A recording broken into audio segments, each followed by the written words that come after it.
단기 뉴스보다 방향을, 이슈보다 구조를 제안합니다. 안녕하세요. UNI 투자입니다. 지난 영상들에서는 삼천당 제약의 글로벌 비만 치료제 시장 진출과 경쟁력에 대해 다뤘다면, 오늘은 글로벌 안과 치료제 시장에서 조용히 그러나 분명하게 존재감을 키우는 이슈를 살펴보겠습니다. 바로 삼천당 제약의 아일리아 바이오시밀러 SCD-411입니다. 시작하기 전에 앞으로도 이런 인사이트와 시장 분석을 빠르게 받아보시려면 지금 미리 좋아요와 구독 눌러주시고 끝까지 함께 해주세요. 그럼 시작합니다. 우선 아일리아의 맥락을 짚어보겠습니다.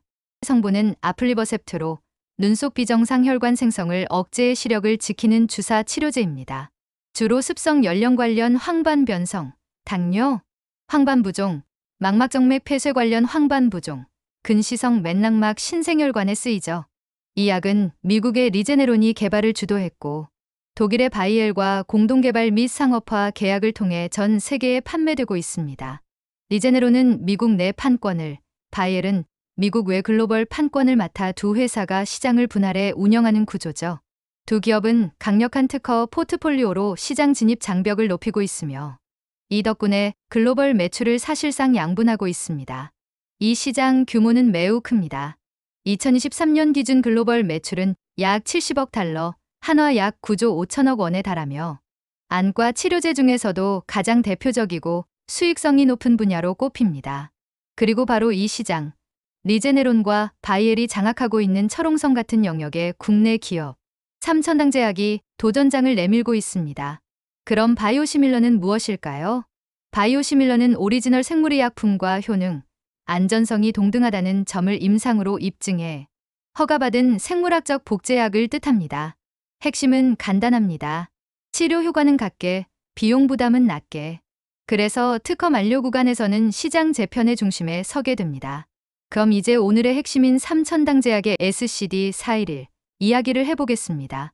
SCD-411은 삼천당 제약에서 만든 아일리아의 바이오시밀러로 무작위, 이중눈가림 3상에서 기준약과 시력지표 차이 -0.4 레터스, 국제기준인 +-5 레터스 내로 동등성을 충족했고 안전성, 연역원성도 유사하게 확인됐습니다. 52주 추적에서도 범위 내 결과가 유지됐습니다. 여기에 삼천당 제약만의 차별화 포인트가 하나 더 있습니다. 바로 PFS입니다. PFS란 약이 미리 주사기에 충전된 형태를 뜻합니다. 이 상태로 공급돼 병원 현장에서는 조제 시간 단축, 용량 오차와 오염 감염 위험 감소, 폐기량 절감이 즉시 체감됩니다. 안과 주사는 작은 마찰을 줄이는 것만으로도 채택 속도가 확 달라집니다. 바로 이 지점에서 삼천당의 의도가 드러납니다. 2025년 6월 5일 첫 상업 선적에서 물량의 약 90%를 PFS로 구성했는데요. 초반부터 편의성으로 속도를 내겠다는 메시지로 해석할 수 있습니다. 이렇게 준비한 PFS 전략이 지금 캐나다 시장에서 본격적으로 시작되었는데요. 지난 2025년 6월 26일 캐나다 보건부 승인을 받았고 7월 2일 파트너사인 아포텍스의 에이아플리브라는 이름으로 PFS와 바이알 두 포맷으로 바로 판매가 시작됐습니다. 허가받은 치료 대상 질환은 원조와 동일한 범위입니다. 시기 인도 바이콘의 예사필리도 6월 26일 승인을 받고 7월 4일 론칭을 공지하며 캐나다는 초반부터 다자 경쟁 구도로 진입했습니다.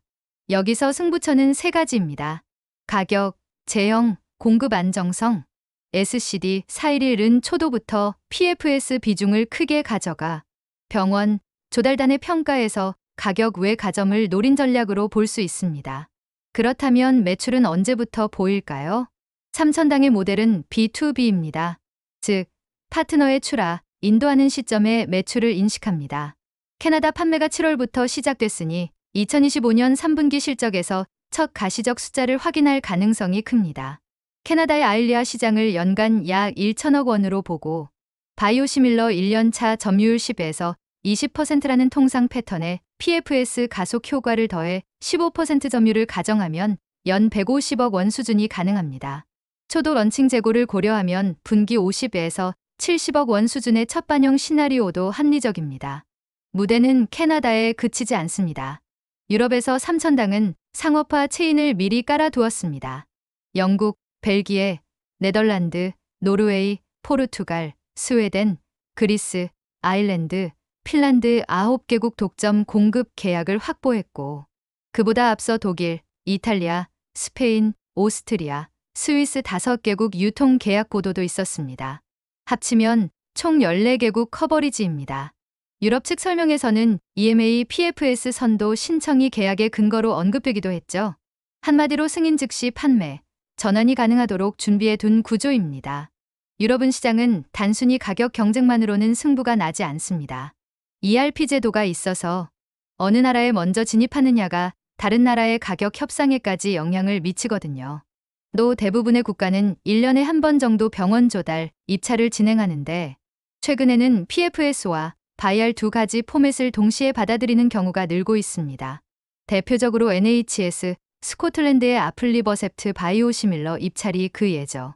여기서 3,000당 제약의 강점이 드러납니다. 3,000당의 SCD-411은 이미 PFS와 바이알 두 가지 포맷을 모두 준비한 상태예요. 이건 단순한 포맷 다양성이 아니라 병원 현장에서의 투여 편의성을 높여주는 요소이자 입찰 평가에서 가격 외 경쟁력으로 작용합니다. 결과적으로 초기 점유율을 훨씬 빠르게 끌어올릴 수 있는 무기인 셈이죠. 즉, 3,000당이 어느 국가에 먼저 들어가고 어떤 조건으로 시작하느냐에 따라 다음 국가들의 계약에서 가격과 점유율이 연쇄적으로 유리해질 수 있습니다. 특히 독일처럼 초기 진입 후 가격 재협상 구조가 명확한 시장, 또는 영국, 북유럽처럼 프레임워크 계약으로 볼륨이 빠르게 붙는 시장에서 3,000당은 최적의 스타트를 끊을 수 있는 준비가 돼 있는 겁니다. 이어서 미국, 라틴 아메리카에서는 파트너십 중심 전략으로 움직입니다. 3,000당 제약은 독일의 글로벌 헬스케어 기업 프레지니우스 카비와 손잡고 미국 플러스 라틴 6개국과 독점 상업화 계약을 맺었습니다. 3,000당은 개발, 제조, 공급, 파트너는 현지 허가 판매를 담당하는 분업 구조입니다. 미국은 특허 소송 변수가 남아있어 타이밍이 분산될 수 있지만 2mm 표준 용량 플러스 8mm 고용량 제형을 모두 갖춰 투여 간격을 늘리려는 시장 수요까지 폭넓게 대응할 준비를 하고 있습니다.